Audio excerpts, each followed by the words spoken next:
भक्तों, आज हम आपको राधा कुंड स्नान साल 2022 में कब है, इसके करने से क्या होता है, इसका क्या महत्व है, श्री राधा कुंड स्नान की कहानी और इनकी पौराणिक मान्यता के बारे में बताएंगे, जो सुनकर आप आश्चर्यचकित हो जाएंगे। तो चलिए वीडियो शुरू करते हैं। पौराणिक मान्यता अनुसार अहोई अष्टमी के दिन प्रत्येक वर्ष गोवर्धन में स्थित श्री राधा कुंड में पति एवं पत्नी दोनों ही निर्जल व्रत रखकर मध्य रात्रि में राधा कुंड में डुबकी लगाते हैं। ऐसा करने से उन दंपत्ति के घर में बच्चों की किलकारियां जल्द ही गूंज उठती हैं और संतान संबंधी मनोकामना पूर्ण होती है। यह प्रथा द्वापर युग से चली आ रही है। तो आइए जानते हैं साल 2022 में राधा कुंड स्नान कब है, स्नान का शुभ मुहूर्त, निशीत काल मुहूर्त, अष्टमी तिथि कब शुरू कब समाप्त, राधा कुंड स्नान की पौराणिक मान्यताएं। मगर उससे पहले वीडियो को लाइक कर दें और अगर मेरे चैनल पर नए आए तो चैनल को सब्सक्राइब कर दें। तो चलिए वीडियो शुरू करते हैं। राधा कुंड स्नान साल 2022 में 17 अक्टूबर दिन सोमवार को है।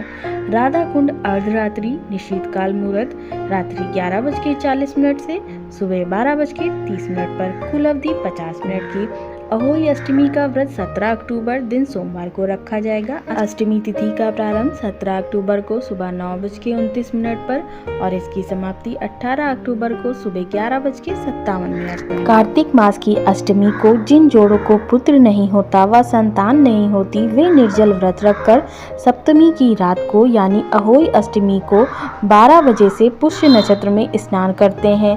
इसके बाद दुल्हनें अपने बाल खुले रखती हैं और राधा की भक्ति करने के बाद आशीर्वाद प्राप्त करती हैं। इस दिन पवित्र राधा कुंड पर कद्दू, माला और प्रसाद दंपत्ति चढ़ाते हैं। आधी रात को भक्त कुंड में डुबकी लगाते हैं या स्नान करते हैं। इसके बाद श्याम कुंड में स्नान करते हैं, फिर राधा कुंड में स्नान करते हैं। राधा कुंड स्नान की विधि। अहोई अष्टमी के दिन राधा कुंड में डुबकी लगाने से गर्भ धारण में सफलता मिलती है, मगर ध्यान रहे कि आपके मन में यह विश्वास होना चाहिए कि श्री राधा कृष्ण की कृपा से मुझे पुत्र रत्न की प्राप्ति होगी।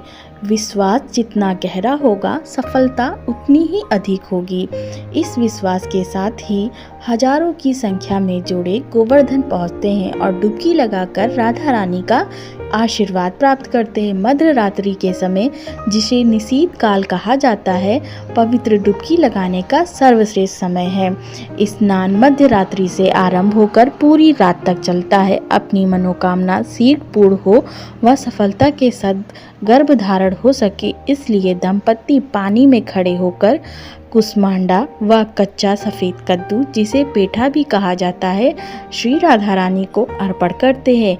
उस मांडा को लाल वस्त्र में सजाकर अर्पित किया जाता है। जिन जोड़ों की मन्नतें पूर्ण हो जाती हैं, वे अपना आभार प्रकट करने हेतु राधा कुंड की पुनः यात्रा करते हैं व डुबकी लगाकर श्री राधा रानी के प्रति धन्यवाद प्रकट करते हैं। राधा कुंड स्नान की पौराणिक मान्यता। श्री कृष्ण गोवर्धन में गाय चराने जाते थे। इसी दौरान अरिष्टासुर नाम के एक असुर ने गाय के बछड़े का रूप धारण करके श्री कृष्ण पर हमला करना चाहा, लेकिन श्री कृष्ण ने उसका वध कर दिया। राधा कुंड क्षेत्र पहले राक्षस अरिष्टासुर की नगरी अरिदवन थी। चूंकि श्री कृष्ण ने अरिष्टासुर का वध गौवंश के रूप में किया था, इसलिए राधा जी ने श्री कृष्ण को बताया कि उन्हें गौवंश हत्या का पाप लगेगा।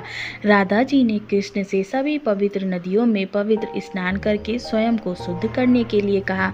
श्री राधा रानी को प्रसन्न करने के लिए भगवान कृष्ण ने सभी पवित्र स्थानों का जल एक स्थान पर एकत्र किया। कृष्ण ने अपने चरण कमलों को जमीन पर मारा, जिससे सभी अलौकिक और पवित्र नदियों का पानी उस स्थान पर जमा हो गया और उसी समय से इस स्थान को श्याम कुंड के नाम से जाना जाता है। यह देख राधा रानी ने अपनी चूड़ियों से जमीन खोदी और श्याम कुंड के पास एक और तालाब बनाया। सभी पवित्र जल निकायों ने राधा जी से बनाए गए कुंड में प्रवेश करने का अनुरोध किया, इसलिए इस तरह बनाया गया राधा कुंड। राधा कुंड के तट पर राधा रानी के 8 प्रमुख मित्रों के नाम पर कुल 8 कुंज भी हैं।